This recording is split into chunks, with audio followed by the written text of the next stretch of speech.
the trip of a lifetime or something like that. So for this trip, we planned on leaving at 5 a.m. and I was going to drive first, so I was already asleep whenever I got a call at 10 p.m. and we left 2 hours after that. On the way, we saw a lot of signs for the Great Sand Dunes National Park and realized it wasn't really that far off of our route, and we had plenty of time to spare, although we were being chased by the Great Winter Storm, which is what they were calling it. But there was just a snowstorm coming and we were trying to beat it, but at the same time, we still had plenty of time. So we made a stop. It's snowing. Look at it snowing. Do you see it? Yeah. Update. We didn't make it to the top. Because it's snow. Because we're slackers. And it's snowing. And we have to go. It ended up being really fun, and I'm actually glad we stopped. None of us had ever really been to, like, sand dunes, so it was nice. It was, like, something different. This time we went, it was, like, snowing a little bit, and it really wasn't that cold. Like, it was a little bit cold, but, like, not bad. I am very out of shape and not used to the altitude, so I do regret attempting to reach the very top, which I never did. So basically, I was extremely out of breath and climbing, like, straight up. And then we got to the peak of that little dune, and it literally looked the exact same as the rest of them. We're on the move now. We're done with this place. Once we finally left the sand dunes, we actually found a bookstore because we literally have to find a bookstore on every trip. And then we also hit up a couple thrift stores, which Casey found a, like, really good ski jacket at a thrift store for, like, $5 or something, which was a complete steal. But now let's get into the skiing. This is what the first run looked like. Oh yeah, like an athlete. Uh-oh, he's going down the hard path. Watch out for the tree. He's down. That's one. Here goes two. Uh-oh. She saved it. Oh, no, just, you gotta just muscle it. Roll. Just roll your body. The pizza. So, this is the first time Cameron and I had both been skiing in a while. So, we knew it was going to be rough. Right now you're lifting up your right leg. So you're gonna pick up the leg that's closest to the mountain and put all your weight on the outside foot. Let's see it in practice. And point the toes. After this, we kind of got into the groove of, like, skiing and, like, really got it under our belt. We stayed on greens, like, the entire time. Cameron did adventure to some blues, but me personally, I stayed on the greens and actually had so much fun doing it. Speed. That was cool.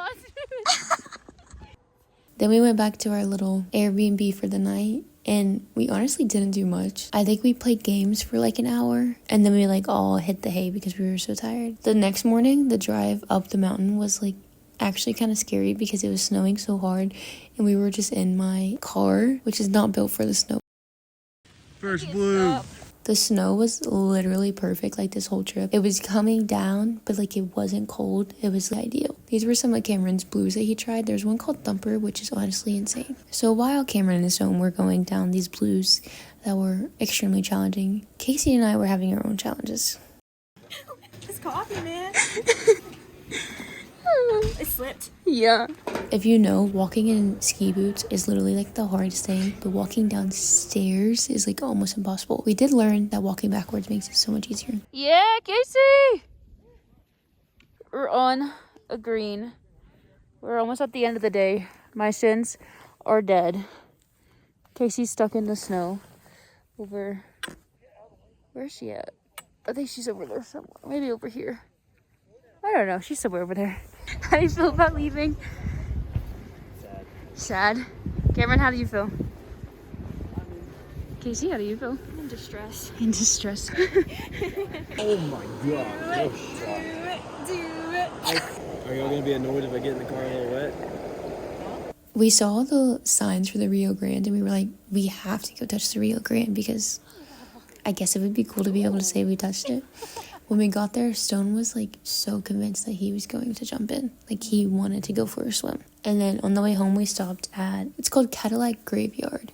And it's just like, where a bunch of these Cadillacs are put into the ground in Texas and you just spray paint them. I can't read. I'll give it back. I'm not gonna... too small. We're next. too big. That's perfect.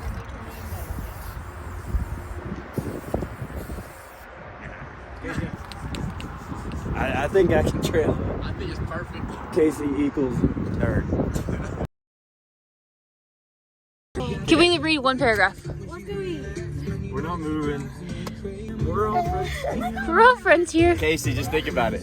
This book goes famous, and we can be like, March, what day is it? 16th, 2024. I read an excerpt. Your first interview with the book. What's it called? Bird on Fire. I said that. Okay.